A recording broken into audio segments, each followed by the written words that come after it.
ಬೆಳಗಿನ ಶುಭೋದಯ ಎಲ್ಲರಿಗೂ. ಇಂದು ನಮ್ಮ ಸಾರ್ವಜನಿಕ ಕಾರ್ಯಾಲಯದಲ್ಲಿ ಇವತ್ತು ನಮ್ಮ ಏನು ಕೇಂದ್ರ ಸರ್ಕಾರದಲ್ಲಿ ಅನೇಕ ಯೋಜನೆಗಳಿದೆ. ಜನರ ಒಂದು ಹಿತದೃಷ್ಟಿ ಒಂದು ರೀತಿಯಲ್ಲಿ ಅದನ್ನ ಸಂಘಟಿಸಲಾಗಿರೋದು ಕೇಂದ್ರದಿಂದ.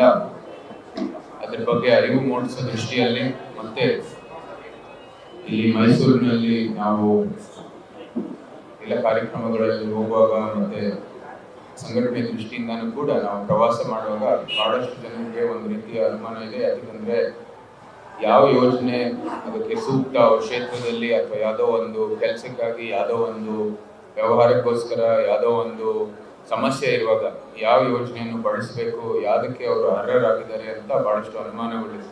ಸೊ ಅದಕ್ಕಾಗಿ ಇಲ್ಲಿ ಒಂದು ರೀತಿ ಎಲ್ಲ ಇಲಾಖೆಗಳನ್ನು ಕರೆದು ಎಲ್ಲ ಪ್ರಮುಖ ಒಂದು ಸ್ಕೀಮ್ಗಳು ಏನಿದೆ ಅದ್ರ ಬಗ್ಗೆ ಒಂದು ಟೇಬಲ್ನೇ ಆಫೀಸನ್ನು ಸೃಷ್ಟಿ ಮಾಡೋ ಮೂಲಕ ಎಲ್ಲರಿಗೂ ಕೂಡ ನೇರವಾಗಿ ಒಂದು ಅದ್ರ ಬಗ್ಗೆ ಮಾಹಿತಿಯನ್ನು ತಗೊಳ್ಳಿಕ್ಕೆ ಮತ್ತೆ ಯಾವ ರೀತಿಯ ಒಂದು ಅರ್ಜಿಯನ್ನು ಕೂಡ ನೀವು ಸಲ್ಲಿಸಬಹುದು ಮತ್ತೆ ಯಾವ ರೀತಿ ಒಂದು ಫಲಾನುಭವ ಆಗಿ ಸಂಪೂರ್ಣವಾಗಿ ಅದರ ಒಂದು ಏನೇನು ಬೆನಿಫಿಟ್ಸ್ ಇದೆ ಅದನ್ನ ಯಾವ ರೀತಿ ತಗೋಬಹುದು ಅಂತ ಇವತ್ತು ಒಂದು ಕಾರ್ಯಕ್ರಮ ಸಂಘಟಿಸಲಾಗಿದೆ. ಒಂದು ಔಪಚಾರಿಕ ರೀತಿಯಿಂದ ವೇದಿಕೆ ಕಾರ್ಯಕ್ರಮ ಇಲ್ಲ, ಅನೌಪಚಾರಿಕವಾಗಿನೇ ಇದನ್ನ ಉದ್ಘಾಟನೆ ಮಾಡ್ತಾ ಇದೀವಿ. ಯಾಕಂದ್ರೆ ಹೆಚ್ಚು ಸಮಯ ಇಲ್ಲಿ ಬಂದಿರೋರು ಎಲ್ಲರಿಗೂ ಕೂಡ ಅಲ್ಲಿ ಹೋಗ್ಬಿಟ್ಟು ಮಾಹಿತಿ ತಗೊಳ್ಳೋದು ಕೂಡ ನಮ್ಮ ಒಂದು ಗುರಿ. ಇವತ್ತು ಹೆಚ್ಚಾಗಿ ನಮ್ಮ ಕಾರ್ಯಕರ್ತರು ಇದು ಪ್ರಥಮ ಒಂದು ಏನು ಸ್ಟೇಜ್ ನಲ್ಲಿ ಮಾಡ್ತಾ ಇದೀವಿ, ನಮ್ಮ ಕಾರ್ಯಕರ್ತರು ಬಂದಿರೋದು. ಯಾಕಂದ್ರೆ ಇವತ್ತು ಅವ್ರಿಗೆ ಸ್ಥಳೀಯವಾಗಿ ಏನೇನು ಸಮಸ್ಯೆಗಳಿದೆ ಅದ್ರ ಬಗ್ಗೆ ಒಂದು ಒಳ್ಳೆ ಮಾಹಿತಿ ಇದೆ. ಆದ್ರೆ ಅದಕ್ಕೆ ಯಾವ ರೀತಿ ಬಗೆಹರಿಸಬಹುದು ಅಂತ ಅವ್ರಿಗೆ ಒಂದು ಅರಿವನ್ನು ಬೇಕಾಗಿದೆ. ಆ ನಿಟ್ಟಿನಲ್ಲೂ ಕೂಡ ಇವತ್ತು ನೇರವಾಗಿ ಅವರಿಗೆ ನಮ್ಮ ಕಚೇರಿ ಮೂಲಕನೇ ಈ ಸ್ಕೀಮ್ಗಳ ಬಗ್ಗೆ ಅವರು ಮಾಹಿತಿ ತಗೊಂಡು ಅಲ್ಲಿ ಬೂತ್ ಮಟ್ಟದಲ್ಲೇ ಒಂದು ಪರಿಹಾರ ಕೊಡುವಂತ ಕೆಲಸವನ್ನು ಮಾಡಬಹುದು ಅಂತ ನಮಗೆ ಬಹಳ ಸಂತೋಷದಿಂದ ಹೇಳ್ಬೋದು. ಸೊ ಇದು ಈ ಕಾರ್ಯಕ್ರಮದ ಒಂದು ಉದ್ದೇಶ.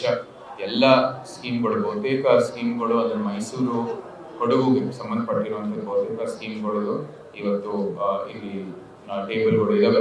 ದಯವಿಟ್ಟು ನೇರವಾಗಿ ಹೋಗ್ಬಿಟ್ಟು ಆ ಸ್ಕೀಮ್ಗಳ ಬಗ್ಗೆ ಮಾಹಿತಿ ತಗೊಳ್ಳಿ ಅಂತ ನಾವು ಎಲ್ಲರಲ್ಲೂ ವಿನಂತಿ ಮಾಡ್ತಾ, ಏನು ಮಾಧ್ಯಮದವರು ಕೂಡ ಬಂದಿದ್ದೀರಾ, ನಿಮಗೂ ಕೂಡ ನಾನು ಕೃತಜ್ಞತೆಗಳನ್ನು ಸಲ್ಲಿಸುತ್ತೇನೆ. ಏನಾದರೂ ಪ್ರಶ್ನೆ ಇದೆ?